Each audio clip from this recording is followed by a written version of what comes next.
Halo teman-teman, Hao, ketemu lagi di channel saya Miaye. Teman-teman, nggak kerasa ya Mooncake Day sebentar lagi. Siapa di sini yang sudah memesan atau beli atau bahkan sudah makan mooncake atau kue bulan? Nah, kebetulan saya baru dapat kiriman mooncake dari The Benita Cakes and Bakery. Ini toko mooncake yang ada di daerah Sunter di Jakarta. Kata pemiliknya sih, mooncake ini sebenarnya belum dijual ke pasaran, jadi saya dapat kehormatan untuk nyobain lebih dulu produk homemade-nya mereka gitu. Nah, memang rasanya sih kalau buat saya ya itu enak, rekomen. Mudah-mudahan juga tahun depan mereka udah jual ini di pasaran gitu ya. Itu. Nah, yang paling penting ada isiannya lotus, itu isian favorit saya banget. Gara-garanya dulu waktu ke Hongkong menjelang mooncake, saya cobain beli yang isian lotus itu. Nah, sejak saat itu akhirnya ketagihan, maunya mooncake yang isinya lotus aja deh gitu. Itu emang enak banget sih. Ya, kalau teman-teman apa rasa favoritnya mooncake? Suka mooncake yang Canton style kayak begini atau mooncake yang Suzhou style yang putih itu? Nah, boleh share di kolom komentar di bawah ini ya. Dan teman-teman juga boleh mampir ke toko rotinya di Sunter. Ini ada alamatnya ya, silahkan baca sendiri. Rotinya juga banyak variannya dan enak-enak gitu. Nah, terus teman-teman cerita tentang mooncake. Tahun lalu itu kan saya pernah diajak dalam acara webinar tentang mooncake festival. Nah, di poster acaranya itu ada gambar 4 buah mooncake. Terus salah satu panitia acaranya itu nanya ke saya, "Sis, itu gimana gambar mooncake-nya ada 4? Nggak apa-apa."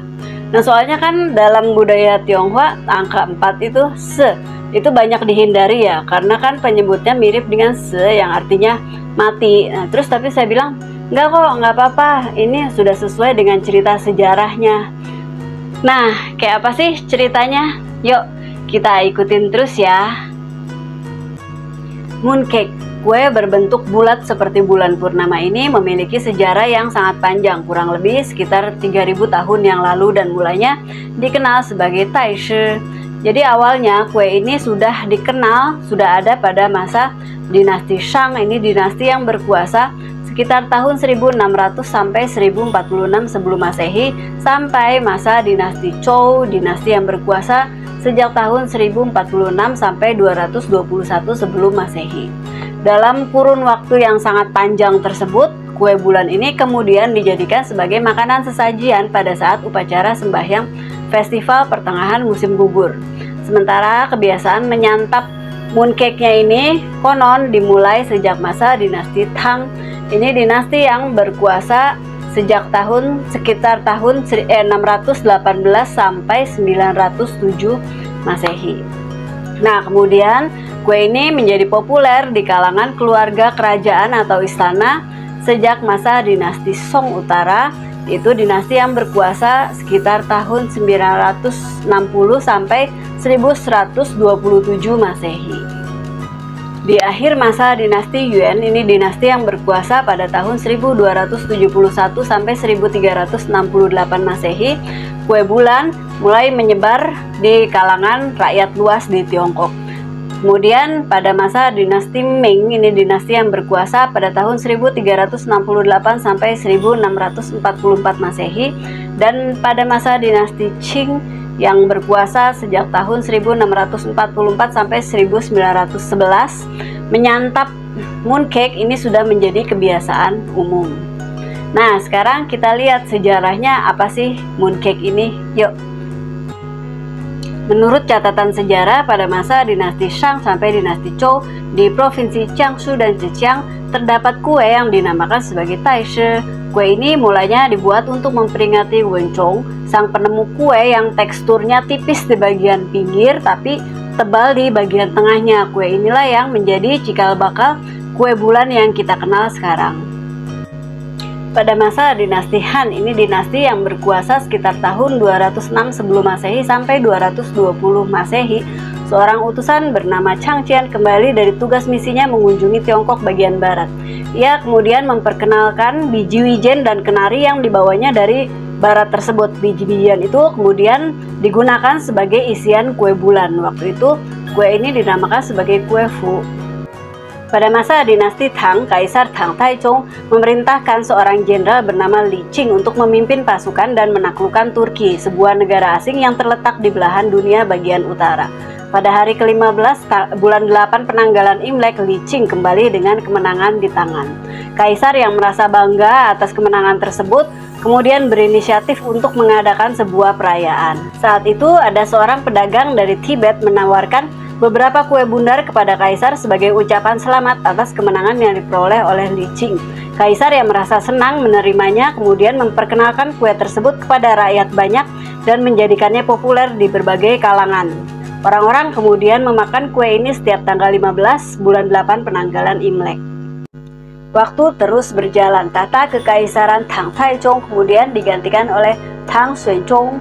Seperti kebiasaan raja-raja atau kaisar pada zaman dahulu, kaisar yang ini pun memiliki banyak selir. Salah satunya bernama Yang Yuhuan atau juga dikenal sebagai Yang Weifei. Nah, selir inilah yang kemudian menamakan kue bundar tersebut menjadi nama kue bulan. Pada masa dinasti Song Utara, kue bulan disebut sebagai kue kebersamaan. Lama-kelamaan orang pun mulai memaknai kue bulan sebagai simbol pengharapan yang baik sekaligus juga sebagai ajang reuni keluarga. Catatan tentang karakter tulisan kue bulan yang pertama ditulis dalam sebuah buku pada masa dinasti Song Selatan. Ini dinasti yang berkuasa sekitar tahun 1127 sampai 1279 Masehi. Ini merupakan bukti tekstual yang penting dalam sejarah kue bulan. Pada akhir masa dinasti Yuan, muncullah seorang tokoh yang melakukan pemberontakan bernama Chu Yuanchang. Ia melakukan ini untuk mewakili rakyat yang merasa tidak tahan dengan aturan pengadilan yang sangat kejam pada masa itu. Kemudian Liu Powen, seorang ahli strategi militer, datang membantu Chu dengan memberikan sebuah ide cemerlang, yaitu memberikan pesan tersembunyi kepada rakyat. Isinya adalah pemberontakan tanggal 15 bulan 8. Pesan itu dimasukkan ke dalam kue bulan dan dikirimkan kepada pasukan perlawanan.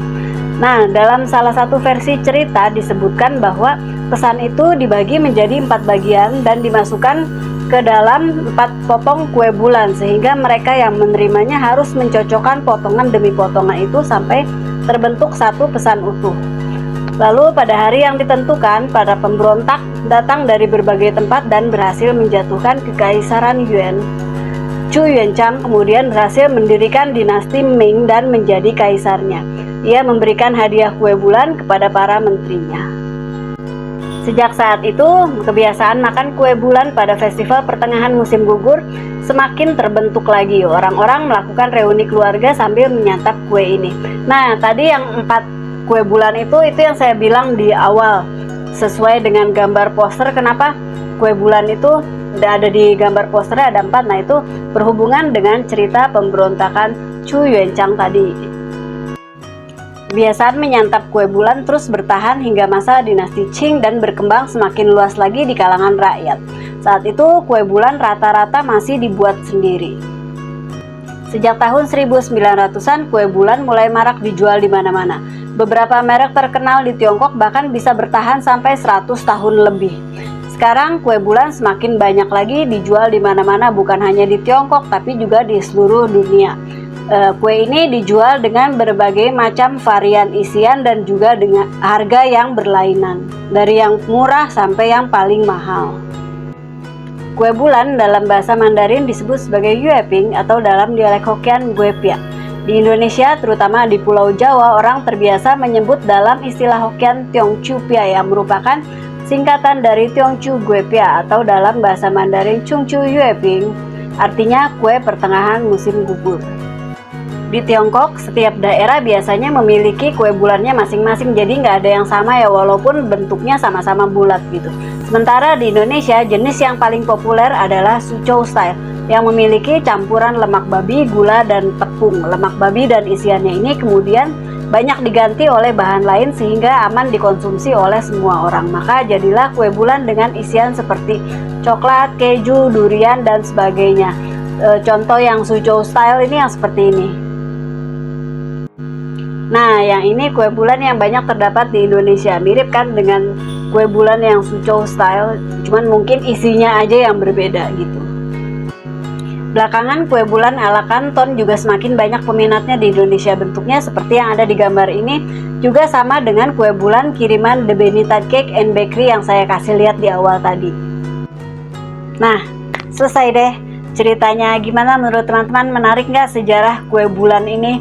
Panjang banget kan ya ceritanya, karena ternyata di setiap dynasty itu ada kisah sejarahnya masing-masing, dan itu tercatat dengan baik di negeri asalnya. Gitu, kalau gitu sekian dulu video saya hari ini. Jangan lupa dukung terus channel ini dengan kasih like, subscribe, dan share sebanyak-banyaknya. Sampai ketemu lagi di video berikutnya. Xie xie da家, 再见.